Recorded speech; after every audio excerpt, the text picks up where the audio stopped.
November 11, 1918 marked the end of World War I, and until the Treaty of Versailles would be put into effect on June 28, 1919, Germany and the Allied powers agreed to cease fighting until negotiations for the treaty was complete.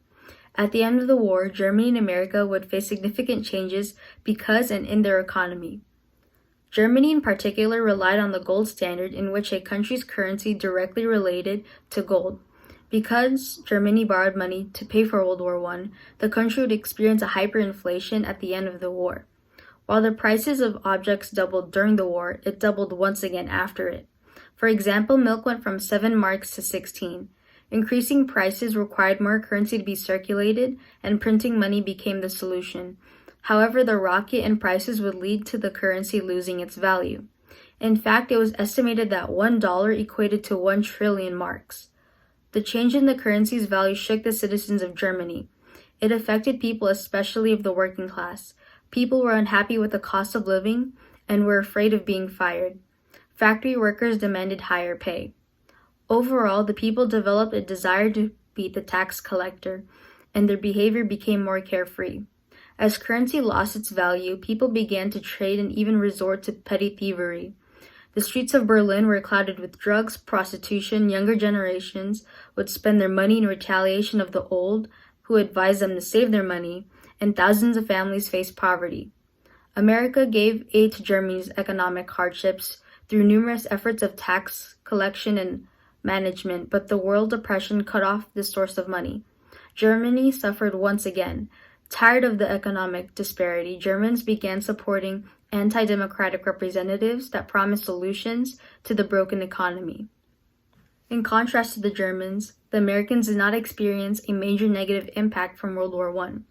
The currency ensuing World War I inflated slightly in comparison to the German marks. To give an example of the numbers, $1 spent in 1914 would equal to $1.16 in 1917, the year America joined the war.